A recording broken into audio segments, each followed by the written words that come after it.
प्रभु यीशु क्रिस्त के नाम में आपको सबको स्वागत करता हूँ। जिस तरह आपने देखा है कि आज के वचन के शीर्षक यानी कि सब्जेक्ट, क्या परमेश्वर हमें क्षमा देता है in spite of being a Christian. क्या हम विश्वासी होके क्या परमेश्वर हमें क्षमा देता है। चलो हम वचन में जाते हैं और उससे पहला मैं छोटा सा प्रार्थना करना चाहता हूँ। हे परमेश्वर खुदा, हम तुझे धन्यवाद देते इस मौका के लिए, और जिस तरह हम तेरे वचन से हम देखने जा रहे हैं, हम हमारे साथ और देखने वाले के साथ तू बात कर, ताकि इस वचन के साथ हमारा जीवन में परिवर्तन और आशीष के कारण बन सके। प्रभु सहायता कर प्रभु यीशु क्रिस्त के नाम में, आमीन। चलो हम पढ़ते हैं मत्ती की पुस्तक 6:12। जिस तरह आप लोग को सभी को पता है कि हम ये प्रार्थना हमारा दिन ब दिन हम करते आ रहे हैं, और इस प्रार्थना के बीच में ये वचन लिखा गया है, और इस तरह से लिखा गया है कि और जिस प्रकार हमने अपने अपराधियों को क्षमा किया है, वैसा ही तू भी हमारे अपराधों को क्षमा कर। परमेश्वर इस वचन में बहुत बहुत आशीष करे। यहाँ पर हम एक कार्य को देखते हैं, यह है कि इस वचन के अनुसार पहले शुरू हमारे द्वारा काम होना चाहिए, यानी कि first action should be taken from us first.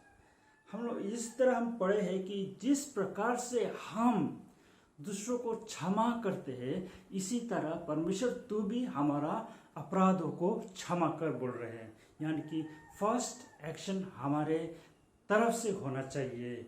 और ये मैं एक आपको एग्जाम्पल देना चाहता हूँ, एक उदाहरण देता हूँ मैं। जिस तरह हम देखते आ रहे हैं कि हम बोलते हुए हम विशेष हम बच्चों के साथ हम बोलते हैं, हम बड़े बड़े लोग जब बच्चे झगड़ते हैं तो हम क्या बोलते हैं, जाओ बाबू जाओ, जाके सॉरी कहो, हम इस तरह से बोलते हैं। और बच्चों क्या करते हैं, ऐसे ऐसे जाकर बच्चों को, दूसरे बच्चों को सॉरी बोल देते हैं। हालांकि हम उस घटना में हम देखते हैं कि वो बच्चे खाली अपने माँ पिताजी या अपने बड़ों को दबाव में वो सॉरी बोल देते हैं। अब इसी तरह से हमारा जीवन में भी इस तरह से होते हैं, जो परमेश्वर ने हमें सिखाया कि दूसरों को क्षमा देने के लिए, और हम इस तरह से बोलते हैं कि आई एम सॉरी। लेकिन प्रियजनों, मैं बोलना चाहता हूँ कि जब हम किसी को क्षमा देते हैं, उस क्षमा में उस व्यक्ति प्रति प्रेम होना चाहिए। अगर हम उस व्यक्ति प्रति प्रेम नहीं है, खाली हम क्षमा देते हैं, हम यानी कि हम परमेश्वर के खाली लॉ व्यवस्था हम पूरा कर रहे हैं। तो परमेश्वर प्रभु यीशु मसीह ने जो हमें सिखाया है, वो इस संसार में आए हैं, प्रेम से आए हैं, और प्रेम के साथ साथ उस क्रूस में सभी को क्षमा दिया। उन्होंने हमारे लिए एक अच्छी नमूना रख दिया है, ताकि हम उस कार्रवाई से हम सीखे बोल के। तो मैं इस वचन से ये कहना चाहता हूँ आप लोगों को कि हम दूसरों को जब हम क्षमा देते, प्रेम के साथ हम क्षमा देना चाहिए। और जिस तरह हमने हमने एक एग्जाम्पल दिया है, एक बच्चों, जिस तरह हम दूसरे बच्चों को अपने बड़ों को दबाव में आकर वो क्षमा करते हैं, उस तरह से नहीं है। परंतु हम जब क्षमा देते, प्रेम के साथ क्षमा देना चाहिए। हम एक वचन फिर से पढ़ना चाहते हैं, पहला यूहन्ना की पुस्तक 4:20। पहले यूहन्ना की पुस्तक 4:20 क्या लिखा गया है, यदि कोई कहे कि मैं परमेश्वर से प्रेम रखता हूँ और अपने भाई से बैर रखे, तो वो झूठा है, क्योंकि जो अपने भाई से जिसे उसने देखा है प्रेम नहीं रखता, तो वो परमेश्वर से भी जिसे उसने नहीं देखा प्रेम नहीं रख सकता। यानी कि इस वचन से भी बोल रहे कि हर एक व्यक्ति, हर एक ईसाई लोग प्रेम रखना चाहिए। अब मैं यहाँ बोलना चाहता हूँ कि हमारा जीवन में कितने समय में हम झगड़ते हैं, तू मैं करते हैं।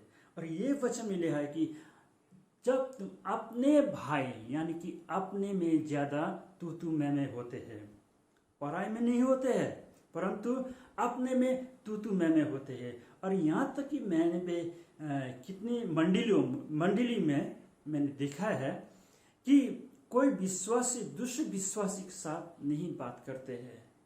ये है, अगर आपने में इस तरह से होने से या दरार होने से हम परमेश्वर के वचन के या परमेश्वर की आज्ञा को हम किस तरह हम मान सकेंगे।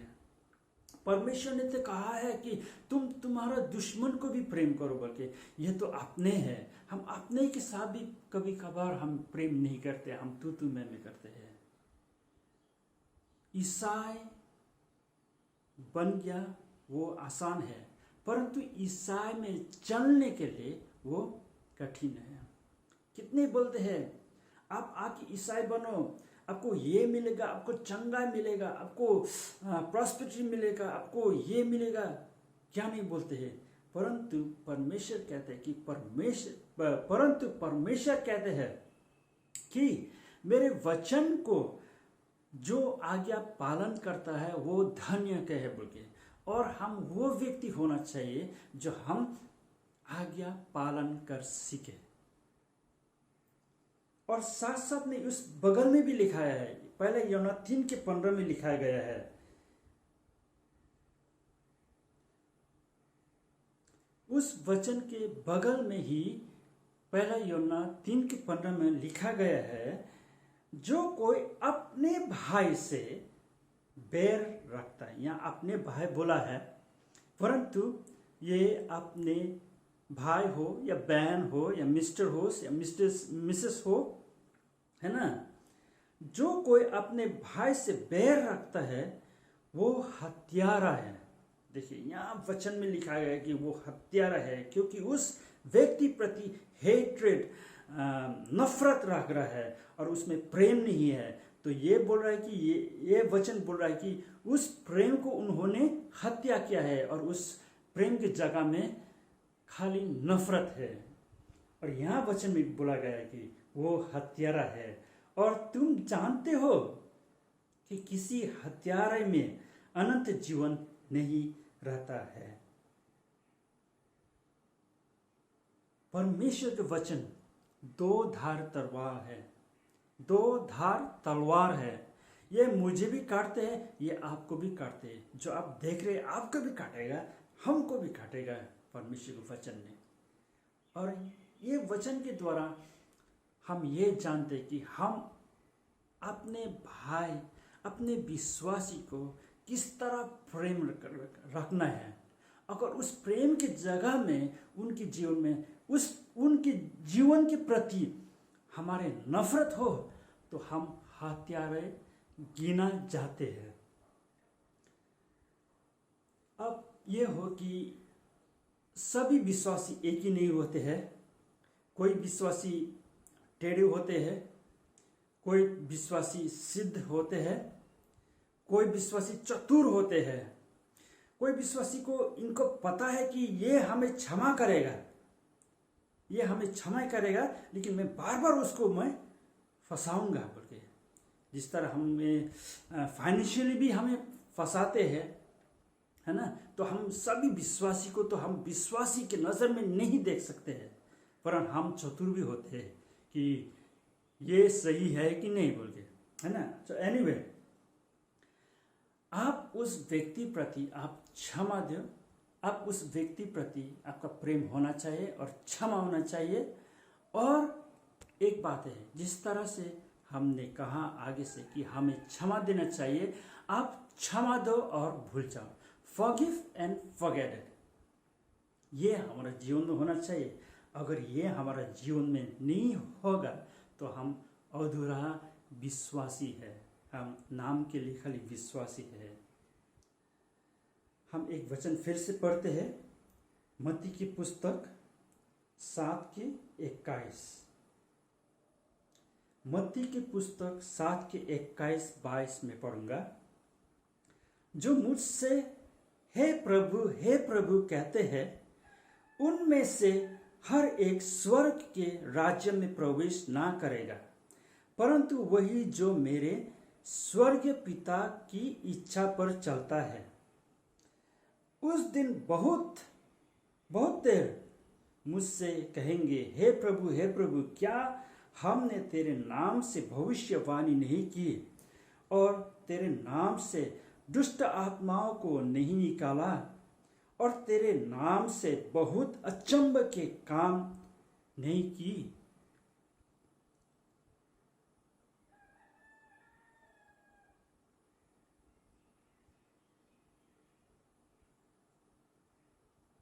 अब ये मत्ती 7:21-22 ये वचन किसके लिए है? अविश्वासी के लिए नहीं है ये वचन, वरन विश्वासी के लिए है। और कितने विश्वासी लिटरली समझते हैं कि प्रभु जो कहते हैं वो स्वर्ग के भागीदार नहीं होंगे, बल्कि इसलिए मैं ही नहीं कहूँगा प्रभु बार बार, या मैं ओ लॉर्ड मैंने ए ईश्वर मैं नहीं कहूँगा। वो लिटरली वही समझते हैं। वरन ये शब्द दूसरे वचन में कहा गया है कि तुम तुम्हारे बाल को सफ़ेद से काला नहीं बना सकते हो, तो तुम क्यों ओथ यानी कि कसम लेते हो, वो बोला गया है। लेकिन ये वचन बोला है कि जो कहते हैं प्रभु मैंने तेरे नाम में भूत निकाला है, प्रभु मैंने तेरे नाम में चंगाई किया है, प्रभु मैं तेरे नाम में कितने को बपतिस्मा दिया है, प्रभु मैं तेरे नाम में इत्यादि इत्यादि किया है। इस वचन क्या कहते हैं? इस वचन विश्वासी के लिए। पर यहाँ पर यीशु मसीह कहते हैं कि मैं तुझे नहीं जानता हूँ, तुम दूर हो मेरे नजरों से। क्यों कहते हैं? क्योंकि निश्चय भी, मेरे ओपिनियन है, निश्चय भी इस वचन में इस वचन में विश्वासी लोग हैं, और इस विश्वासी में प्रेम के कारण से उनके जीवन में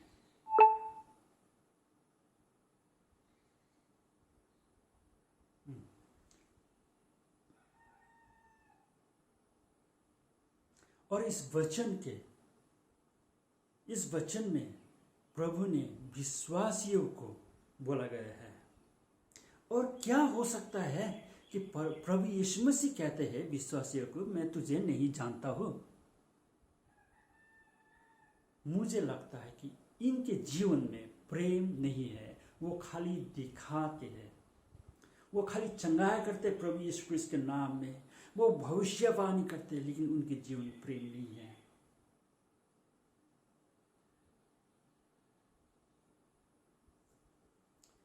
जिस तरह पहले कुरिन्थी 13 में लिखा गया है कि प्रेम, विश्वास और आशा में, ये तीन में सबसे बड़ा प्रेम है। आपके जीवन में प्रियजन हो, मेरे जीवन में प्रियजन हो, हमारे जीवन में भविष्यवाणी हो, हम आशा करते हैं प्रभु में, हमारा आशा इतनी बड़ी है कि हम भविष्यवाणी करते हैं और वो बात सच निकलते हैं। मेरा आशा बहुत बड़ा है, मेरा विश्वास भी बहुत बड़ा है, मैं पहाड़ को हटा सकते मेरे विश्वास के द्वारा। परंतु अगर मेरे जीवन में प्रेम नहीं है तो ये विश्वास काम नहीं है, ये मेरा आशा भी काम नहीं है, ये भविष्यवाणी भी काम नहीं है। हम खाली टाइम पास खाली कर रहे हैं। इस कारण हमारा जीवन में प्रेम होना बहुत जरूरी है। ये जो विश्वास, जो आशा, भविष्यवाणी, प्रार्थना, वचन पढ़ाई, ये सब हमें बैकअप करते हैं, प्रभु के साथ में ले जाने के लिए बैकअप करते हैं। ये एक तरह से वो ये बैकअप है।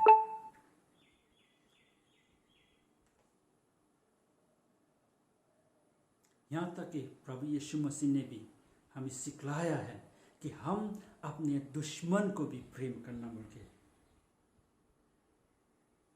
एक भजन है जिस तरह नेपाली में बोलते हैं, त्यो प्रेमको देश खुश आनंद को, उस प्रेम के नगर में जाने के लिए, उस प्रेम के नगर में प्रवेश करने के लिए पहले शुरू हम में भविष्यवाणी होना नहीं चाहिए, या भविष्य उस प्रेम के नगर में प्रवेश करने के लिए हमारा जीवन में प्रेम होना चाहिए। अगर हमारा जीवन में प्रेम नहीं है, भविष्यवाणी है, अन्य भाषा के वरदान है, नाना किस्म के वरदान हमारा जीवन में है, लेकिन प्रेम नहीं है, तो हम उस प्रेम के नगर में नहीं प्रवेश कर पाएंगे। इसलिए तो प्रभु यीशु मसीह यही कहते हैं कि जो कोई प्रभु प्रभु कहते हैं, हर एक जन उस प्रेम के नगर में प्रवेश नहीं कर पाएंगे, बोल रहा है। पहले कुरिन्थी के 13 में लिखा गया है कि प्रेम धीरज है, प्रेम क्रोधित नहीं करते हैं, प्रेम पेशेंस है, और वो प्रेम हमारा जीवन में होना चाहिए। ये प्रभु भी चाहते हैं कि हमारे जीवन में पहले से प्रेम हो, क्योंकि वो जगह प्रेम के नगर है, और उस प्रेम के नगर में प्रवेश करने के लिए पहले से हमारा जीवन में प्रेम होना चाहिए। प्रियजन हो, हमारा पिता, हमारे स्वर्गीय पिता प्रेम है, और हम उनके बेटा बेटी हैं, और हमारा जीवन में भी प्रेम होना चाहिए। अगर हमारा आत्मा विश्वासी जो हम देखते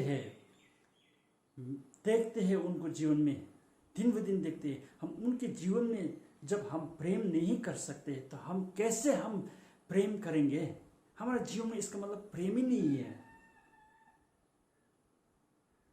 फिर हम वापस जाते हैं जहाँ से हम शुरुआत से हम आए हैं, मत्ती 6:14 में इस तरह से लिखा गया है कि इसलिए यदि तुम मनुष्यों को अपराध क्षमा करोगे तो तुम्हारे स्वर्गीय पिता भी तुम्हें क्षमा करेगा। और 15 में लिखते हैं, और यदि तुम मनुष्य के अपराध क्षमा ना करोगे तो तुम्हारा पिता भी तुम्हारे अपराध क्षमा नहीं करेगा। यानी कि जिस तरह इस वीडियो के एक सब्जेक्ट थे कि क्या परमेश्वर हमें क्षमा देता है, ईसाई बनकर भी क्या परमेश्वर हमें क्षमा देता? हाँ, परमेश्वर हमें क्षमा देगा। जब हम दूसरों को हम क्षमा देंगे, परमेश्वर हमारे जीवन में भी क्षमा करेगा। तो आशा करते इस वचन के द्वारा आपको आशीष पाए हैं। तो इस वचन के बाद एक गीत है, आप वो गीत आप चाहते हो तो आप उस गीत को भी सुनकर आप जा सकते हैं। बहुत अच्छा है इस वचन, और इस गीत को फिर से मिलते हैं। जय मसीह सभी को।